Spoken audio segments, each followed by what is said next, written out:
সারা দেশের ন্যায় ময়মনসিংহ শুরু হয়েছে এসএসসি এবং সমমানের পরীক্ষা। পরীক্ষা কার্যক্রম সুষ্ঠুভাবে পরিচালনার জন্য সব ধরনের ব্যবস্থা গ্রহণ করেছে ময়মনসিংহ শিক্ষা বোর্ড। দর্শক, এ বিষয়ে আমরা একটু বিস্তারিত জানবো। ময়মনসিংহ থেকে যুক্ত হচ্ছেন সহকর্মী আওলাদ রুবেল। রুবেল, ময়মনসিংহে পরীক্ষা কেন্দ্রগুলোতে কি ধরনের ব্যবস্থা নেওয়া হয়েছে?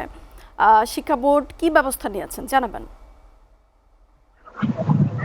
মুনিয়া, ময়মনসিংহ শিক্ষা বোর্ড এটি দেশের সবচেয়ে কনিষ্ঠ এবং সর্বশেষ শিক্ষা বোর্ড। সেটি নবম শিক্ষা বোর্ড ময়মনসিংহ শিক্ষা বোর্ড। মাধ্যমিক উচ্চ মাধ্যমিক শিক্ষা বোর্ড ময়মনসিংহের অধীনে এবার ময়মনসিংহের যে বিভাগের মধ্যে 4টি জেলা রয়েছে, ময়মনসিংহ, জামালপুর, শেরপুর, নেত্রকোনা, এই 4টি জেলার শিক্ষার্থীরা আজকে এবারের এসএসসি সমমান পরীক্ষায় অংশগ্রহণ করেছে। সকাল 10টা থেকে পরীক্ষা শুরু হয়ে গেছে ইতিমধ্যে, এবং সকাল 9টায় পরীক্ষার্থীরা তারা তাদের কেন্দ্রে প্রবেশ করে তাদের যে আসন সেটা তারা খুঁজে নিয়ে তারা বসেছে। এবং এখন কেন্দ্রের বাইরে বিভিন্ন অভিভাবক যারা তাদের যে আদরের সন্তানকে নিয়ে এসেছে এই পরীক্ষা কেন্দ্রে, তারা বাইরে অপেক্ষা করছে। বাইরে অভিভাবকরা অপেক্ষা করছে। তো ময়মনসিংহের এবার শিক্ষা বোর্ডে 1333টি যে শিক্ষা প্রতিষ্ঠান এবারের এসএসসি পরীক্ষায় ময়মনসিংহ শিক্ষা বোর্ড থেকে অংশগ্রহণ করছে, এবং এখানে 188টি কেন্দ্রে এই পরীক্ষা অনুষ্ঠিত হচ্ছে ময়মনসিংহ বিভাগের এই 4টি জেলার মধ্যে। ময়মনসিংহ শিক্ষা বোর্ডে এবার মোট এসএসসি সমমানের পরীক্ষায় পরীক্ষার্থীর সংখ্যা 1,07,651 জন। এখানে এর মধ্যে ছেলে শিক্ষার্থী রয়েছে 55,654 জন, এবং মেয়ে শিক্ষার্থী রয়েছে 52,158 জন। সব মিলিয়ে শিক্ষার্থীরা এখন পরীক্ষা কেন্দ্রে প্রবেশ করেছে, এবং তারা ইতিমধ্যে প্রশ্নপত্র পেয়ে তারা তাদের পরীক্ষা দেওয়া শুরু করেছে।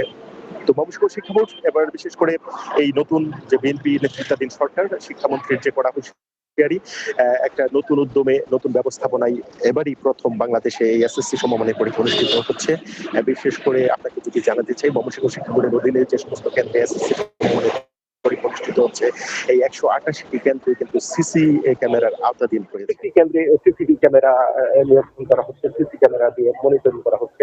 আমি প্রত্যেকটি কেন্দ্র ঘুরে দেখেছি পর্যাপ্ত পরিমাণে সিসি ক্যামেরা রয়েছে কেন্দ্রগুলোতে।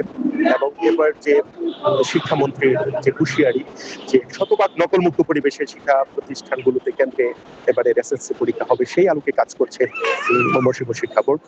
এখানে যে সমস্ত ব্যবস্থাগুলো নেওয়া হয়েছে, শিক্ষার্থীরা সকাল 9টায় যখন প্রবেশ করেছে তখন তাদের সাথে কোনো মানি ব্যাগ অথবা ইলেকট্রনিক কোনো ডিভাইস, তাদের সাথে কোনো স্মার্টফোন, কোনো টাকাযুক্ত ঘড়ি ছাড়া অন্য কোনো ঘড়ি তারা নিতে পারেনি।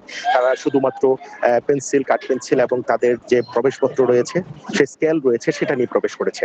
এবং এখানে পরীক্ষার্থী ছাড়া এবং কেন্দ্র সংশ্লিষ্ট যারা পরিদর্শক রয়েছে, কেন্দ্র সুপার, কেন্দ্র সচিব, তারা ছাড়া, আইন শৃঙ্খলা বাহিনীর সদস্য ছাড়া, এখানে অভিভাবক থেকে শুরু করে রাজনৈতিক দলের নেতৃবৃন্দ কেউ কিন্তু প্রবেশ করতে পারেনি। তো সকাল থেকে ময়মনসিংহের প্রত্যেকটি কেন্দ্রে ময়মনসিংহের বিভাগীয় কমিশনার, ময়মনসিংহের জেলা প্রশাসক এবং ময়মনসিংহ শিক্ষা বোর্ডের চেয়ারম্যান সহ বিভিন্ন সংসদীয় আসনের এমপি মহোদয়, তারা কিন্তু কেন্দ্র পরিদর্শন করছে।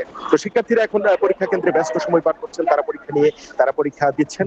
বাইরে অভিভাবকরা তারা উদ্গ্রীব আছেন, কেমন প্রশ্নপত্র হলো, কেমন পরীক্ষা হলো, সেটার জন্য তারা প্রতীক্ষা করছেন, অপেক্ষা করছেন। তো সুষ্ঠু সুন্দরভাবে, কোনো প্রাকৃতিক দুর্যোগ ছাড়া এবং কোনো রকম অনিয়ম এবং কোনো রকম বিশৃঙ্খলা ছাড়া এবারের এসএসসি সমমানের পরীক্ষা সম্পন্ন হবে, এবং পরবর্তী শিক্ষার্থীরা তাদের এই শিক্ষা জীবনের প্রথম পাঠ তারা সম্পন্ন করবে। অভিভাবকরা এবং যারা জনসাধারণ সবাই কিন্তু এখন এটাই প্রত্যাশা করছে। মুনিয়া, এই ছিল আমার কাছে ময়মনসিংহ থেকে ময়মনসিংহ শিক্ষা বোর্ডের অধীনে এবারের এসএসসি এবং সমমানের পরীক্ষার সর্বশেষ পরিস্থিতি। রুবেল, আপনাকে ধন্যবাদ।